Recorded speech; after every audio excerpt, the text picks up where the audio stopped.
This is an absolutely beautiful world that you and I are a part of. And our stay here should be a magnificent adventure. It should never be a bore. We were created to have and enjoy all the good that life has to offer. You're God's greatest creation, and you are meant to win. Unfortunately, not everyone views the world or their life the same way. Some see it as a very harsh, cruel world, and they're forever struggling to make ends meet or keep a relationship together. It seems they're forever running on a treadmill, going nowhere, never taking the time to enjoy what they have or to see the beauty of the world that they're a part of.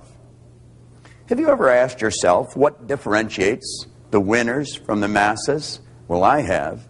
I've researched the subject now for over a quarter of a century, and I have found that the winners are aware of a certain place within. It's referred to as the higher self. And in this higher self, there's an image of perfection, which is forever attempting to express itself in a greater way.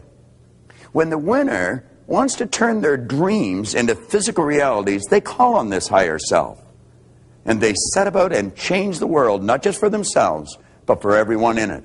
Think of what Edison did. He illuminated the entire world. Alexander Graham Bell hooked us all together. Why, we can just hit a couple of buttons and be talking to a loved one on the other side of the globe. And the Wright brothers, they actually brought us closer together. They introduced us to a brand new kingdom and changed our perception of the world forever. Why, do you know we're not a long ways away from anywhere anymore? We're only hours away. I could be working with Francis MacDonald conducting a seminar in Halifax, Nova Scotia one day and be way over in Australia with David Walsh doing the same thing the next. And then if I chose, I could just jump on a plane and fly off to Kuala Lumpur in Malaysia and be working with Jeet Singh Peter there the following day. We wouldn't be able to do any of those things without the Bells, the Edisons, and the Wrights. And of course, there's been many other people just like them. As a matter of fact, you and I are just like them. Now, you may be saying, oh no, we're really not, but we really are. The only difference is our perception of ourselves, how we see ourselves, our awareness of this higher place, this higher self within, and perhaps in the results we're getting. Anyone that has ever done any research into human potential will be quick to tell you that you have infinite potential. You've been blessed with exactly the same mental faculties as the Bells or the Wrights. And the same power flows to and through you that flew through them.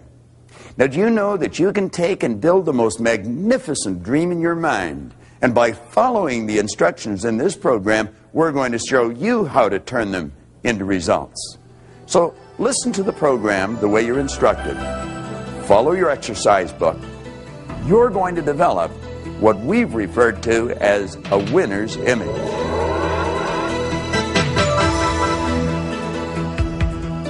Science and psychology have isolated the one prime cause of success or failure in life, and it is the hidden self-image that every person has. Do you know it controls our life just as certain as our mind controls our heartbeat? Now, to remake that hidden self-image for success and fulfillment, to build a winner's image, is to remake our life. If you're wondering what kind of a self-image you have, it's not difficult to figure it out. All it's required is for you to take a look at the various aspects of your life. Take a look at the results you're getting, possibly your relationships, your income, the position you hold at work, the type of business that you're operating with. Take a look at your own personal appearance. These are all the results. They're the outer expression of the inner image. Now, as we alter this inner image, everything outside begins to change. One of the great errors that almost everyone makes is they're attempting to change their income. They're attempting to change their position. They're attempting to change their business. They're attempting to change something outside of themselves without changing what's going on inside. It's like, I think it was Emerson said, of what use to make heroic vows of amendment if the same old lawbreaker is going to keep them? Do you know, for me to try and change the results in my life, in other words, what's going on outside of me, without changing what's going on inside, would be just about as foolish for me to try and change the reflection of this mirror without changing my physical appearance. It's never going to happen. Well, that's what people are doing. They're trying to change something outside without changing what's going on inside. In 1903, James Allen wrote a marvelous little book. And in that book, he said something that's rich with truth. He said, mind is the master power that molds and makes. And man is mind. And evermore he takes the tool of thought and shaping what he wills, brings forth 1,000 joys or 1,000 ills. He thinks in secret, and it comes to pass. Our environment is but our looking glass. As you go through this program, we're going to show you how to alter that inner image and build a winner's image. Now, to remake this hidden self-image, we're going to have to understand a couple of things. First of all, we're working with our mind. And we operate with images in our mind. The problem is, no one's ever seen the mind. And so when a person begins to think of their mind, confusion sets in. We're going to have to build a picture of the mind. It's like the little kid in school. He was doodling away, drawing a picture, and the teacher said, "What are you doing?" And the kid says, "I'm drawing a picture of God." She says, "Nobody's ever seen God." He says, "Well, wait till I finish the picture." We're going to have to do what the little kid did. We're going to build a picture of the mind. Now, what I want to suggest is that you let this large circle here represent the mind. Let the small circle represent the body. Now, the line going out here will represent our behavior, and of course, our behavior causes our results. Now, we're going to take that large circle and we're going to run a line right across the center of it, and that's going to divide the conscious mind from the subconscious mind. Now, what we want to realize is that the conscious mind is the mind that thinks, it's the mind that gathers information, but I can assure you of one thing. It's not the part of your mind that is controlling your behavior. Your subconscious mind controls your behavior, and it's in your subconscious mind that your old self-image is lodged. And that old self-image is controlling every act you make. It's controlling all of your results. Now, the self-image in your subconscious mind operates almost exactly, if not exactly, as an automatic pilot operates. I want you to imagine that this plane is leaving New York, and it's locked on course. After it leaves the vicinity of New York, the pilot sets the automatic pilot. That plane is locked on course for Hawaii. Should that plane get hit with some unexpected turbulence and maybe get knocked off course, the automatic pilot picks up the deviation from the set goal, which is Hawaii. It feeds it through a coordinating mechanism.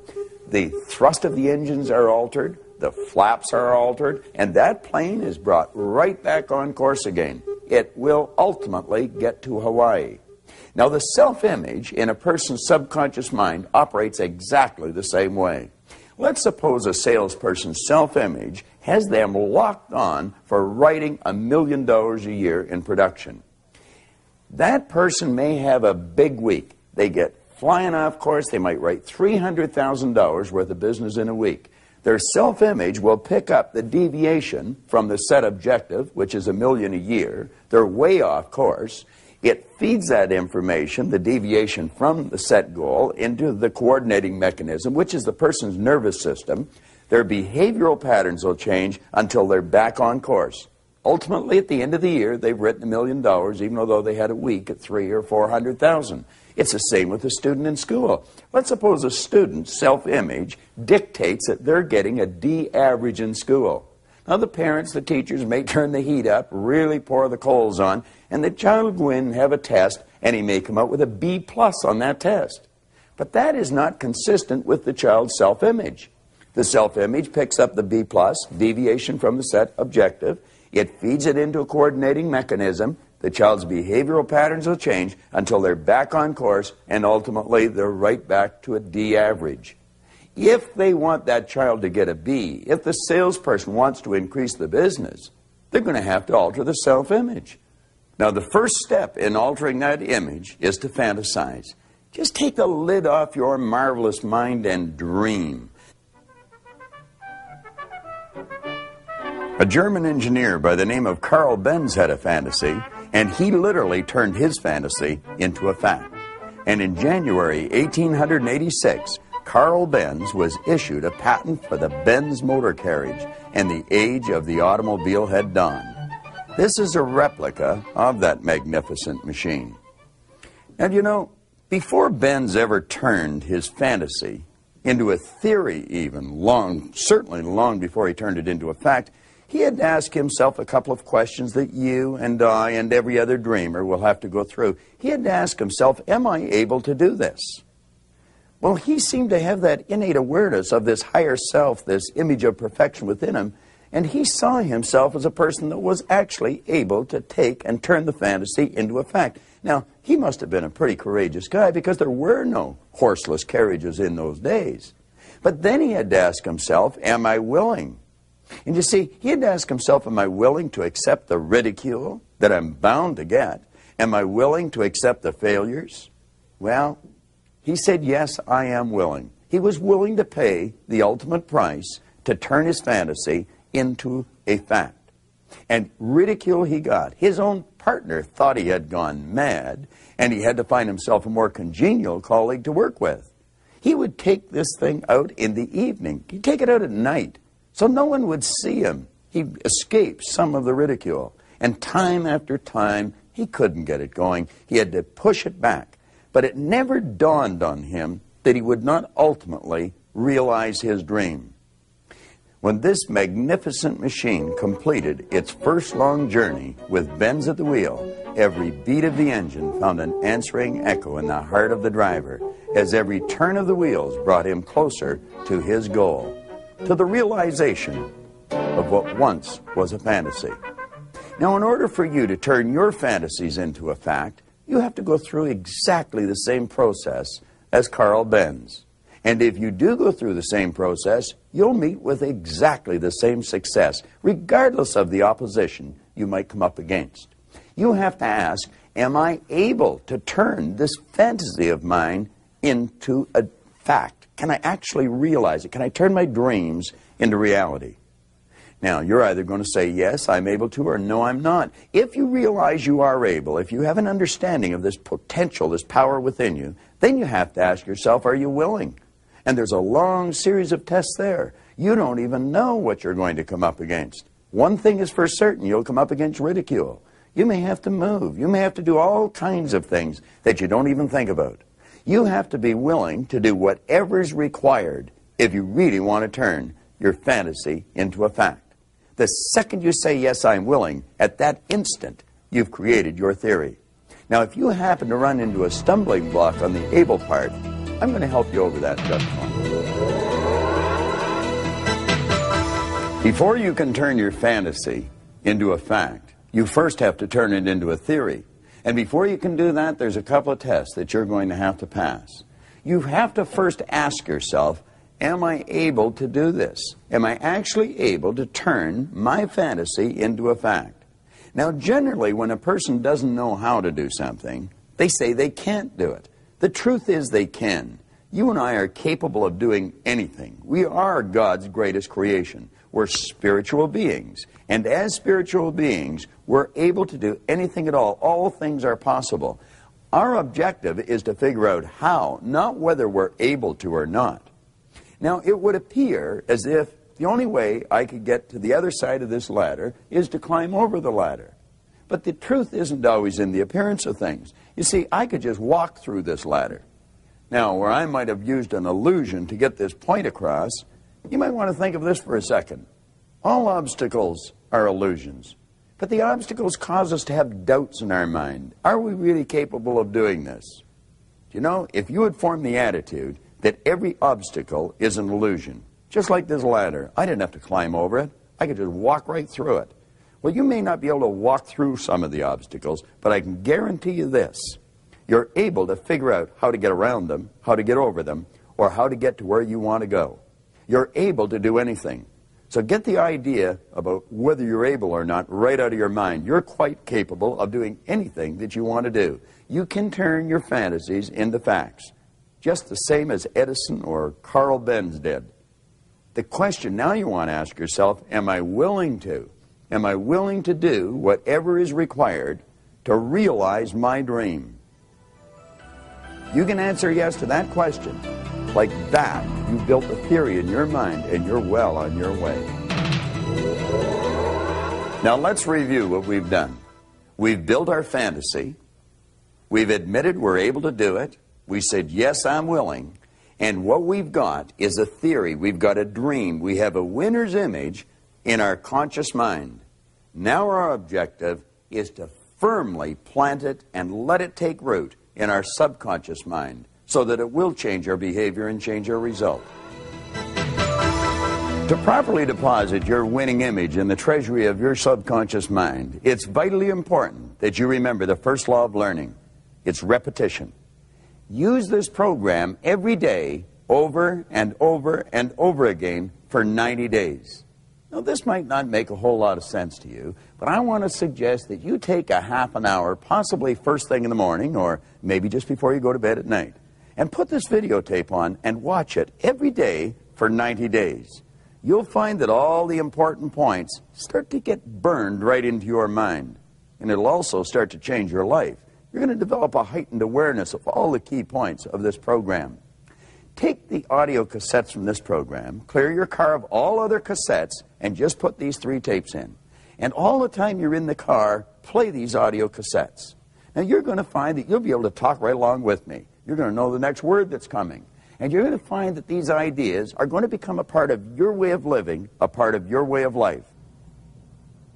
Begin to visualize yourself with some of the nice things you'd like to have. Possibly the home that you'd like to live in. It may be the business you want to build or the position you'd like to hold. Possibly the income you'd like to earn. You may want to visualize the vacation that you'd like to take. What is important is that you do visualize. It's not only important that you watch the video cassettes every day and become very familiar with them, or listen to the audio cassettes on a regular basis. It's vitally important that you set aside 10, 15, maybe 20 minutes at least 3 times a day to completely clear your mind, block out any distractions, let yourself totally relax, and begin to see yourself actually living the life that you've imagined yourself living. See yourself the winner that you want to be. And let all these beautiful pictures sink deep into every cell of your being. In other words, add a lot of emotion to it. When you watch the top movie stars like George C. Scott or Katharine Hepburn or possibly Peter O'Toole, the Oscar winners, they're not acting, they're literally living the part. And as you visualize yourself living the life that you want, let yourself feel yourself living it. In other words, burn these ideas deep in your mind and then start making a written description of them. Now, after you've made the written description, just freeze it. Stand back and take a real good look at the written description of your vision and then compare it to how you're actually living. Then you'll see the changes that have to be made and begin making those changes one at a time. There are hundreds of changes you could make, but a good place to start would be with your own personal appearance. Something as simple as how you dress and how you walk and how you project yourself sends a strong message to everyone in your external world, but it also sends a very powerful message to your subconscious mind. You know, Cary Grant, which wasn't even his name, he even changed his name to Cary Grant. He projected himself different, he walked different, he dressed different, he talked different. He one time said, I acted like Cary Grant for so long, I became him. That's what we're suggesting you do. Present yourself physically in a manner that's consistent with this new winning image that you're developing. Then we want to go inside. Take a real close look at ourselves with our inner eye of understanding. How do we perceive ourselves? Are we beginning to see ourselves from within as the winner that we really want to be? When you look at this picture, do you see a beautiful young lady or an ugly old lady? In fact, they're both there. It just takes a shift in focus to see one or the other. How do you see yourself? In the transition period, when you're in the process of implanting your winner's image in your subconscious, there will in fact be 2 people for you to perceive. The old you and the new you, the winner. So every time you see yourself as a failure or lacking in some way, remember this picture and shift your focus until you see the beautiful new you. Now take a look at this picture. If you concentrate on the black areas, you will see 2 heads facing each other. You could even see conflict in the way the faces are confronting each other. But if you concentrate on the white area, you will see a vase or vessel. You could even imagine that vessel overflowing with peace and harmony. How do you perceive your world? Do you see it as harsh and difficult, where you have to fight every step of the way?